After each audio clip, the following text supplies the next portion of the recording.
We can now turn to the insurrection.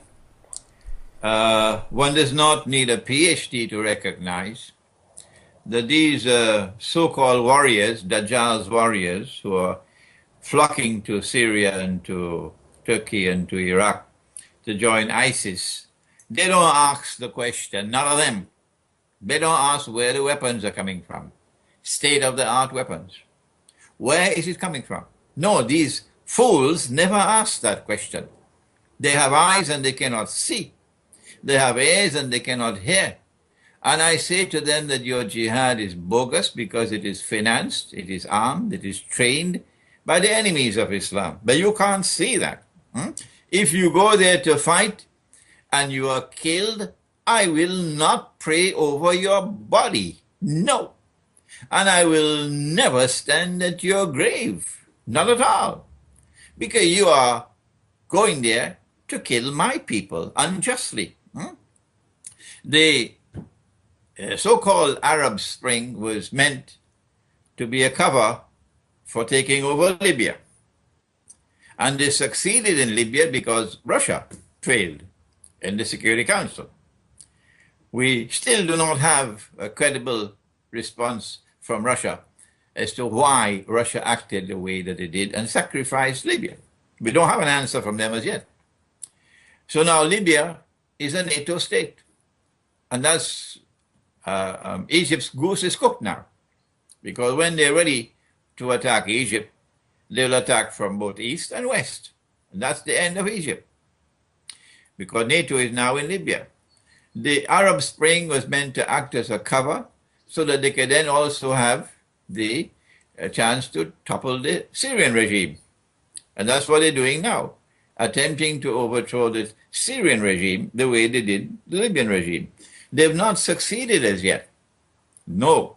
And one of the reasons why they have not succeeded is they've not been able to attack the Syrian armed forces and the Syrian government from the air with bombing. They've been moving incrementally towards that. And then when Russia saw their plan, Russia has now intervened and put a line in the sand. Russia is going to defend Syria. It's going to be a nuclear war if you take on Russia. And so the refugee problem from Syria is of their making. They're the ones who attempted, who armed these people with this armed insurrection to overthrow the Syrian government. They're the ones who are pig-headedly pursuing this agenda of theirs. No, Assad must go, Assad must go, Assad. Well, why the hell cannot not be that Obama must go? Huh? Why must it be Assad? Why can't it be Cameron must go? Why can it be that Hollande must go? Why must it be Assad? Are you the rulers of the world? Have you been appointed as the policemen of the world? Are you the ones who are going to rule over Imran Hussein? Not at all. Get lost. Muslims are not afraid to die. Muslims are not afraid to die. And you cannot defeat the religion of Muhammad, Allah's blessings be upon you. Forget it. You can never do that. Yes, you can get all these Muslims who have eyes and cannot see to join you in ISIS and go and fight your bogus jihad. But the truth will prevail. The truth will prevail. And we are very pleased, Maurice. Actually, we are very, very pleased that Putin has now put Russia on the line. And Russian troops are in Syria, Russian aircraft, military aircraft in Syria, and Russian tanks in Syria. And we are now heading for the confrontation that we knew would always take place. We always knew it will take place. Our prophet has prophesied this. A big war that will take place in that region of the world between Damascus and Turkey. That's where it's going to take place. It's there in the prophecies of Prophet Muhammad ﷺ. The United States would like to fight Libya, yes. They'd like to fight Iraq, yes. But the United States Armed Forces, they don't want to fight Russia. No. Because they know the consequences of fighting a nuclear war. And so now Russia and the United States are talking to try to avoid war, avoid a conflict. But there are those who do want a nuclear war, Maurice.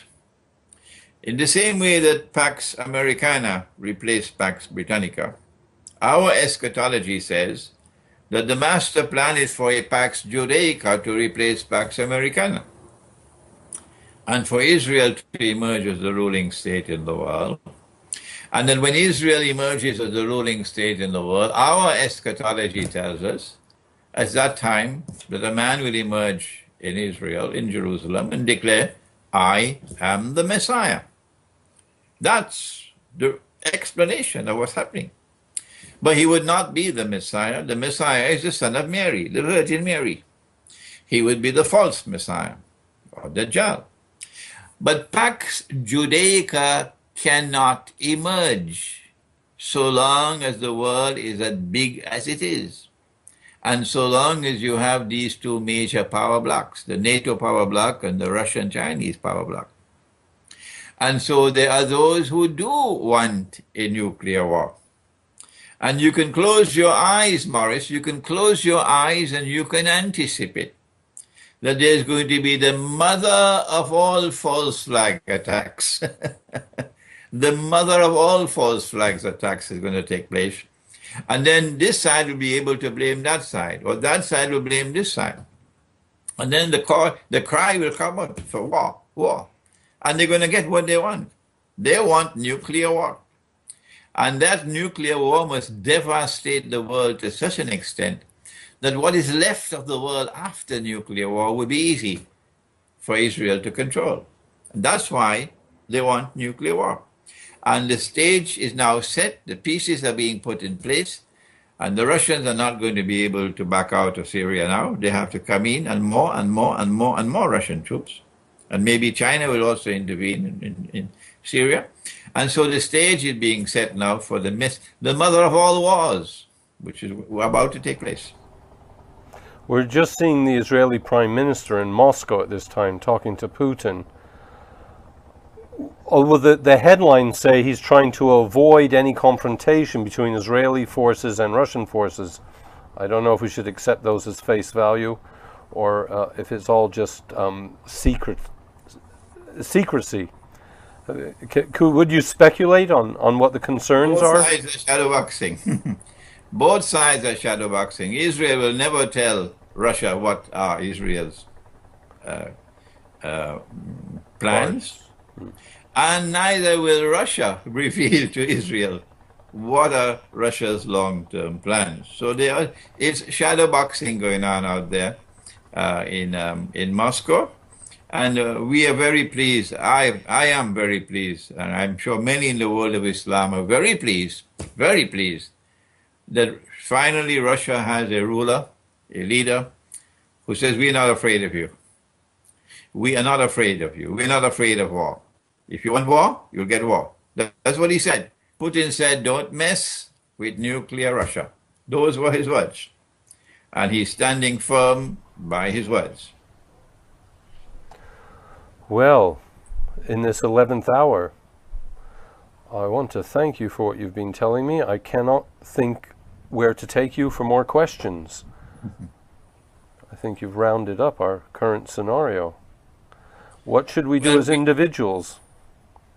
What I can suggest, Maurice, is that it is time for thinking people, serious people who think, to now turn to eschatology in order to get a clearer picture of what's happening in the world, particularly Islamic eschatology and Orthodox Christian eschatology, not Western Christianity, Orthodox Christianity.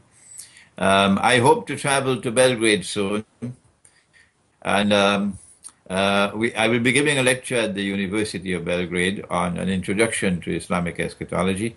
But in addition to that, we're going to be planning 2 retreats to take place in Serbia. One, an Islamic retreat on eschatology, and the other, a Christian retreat on eschatology.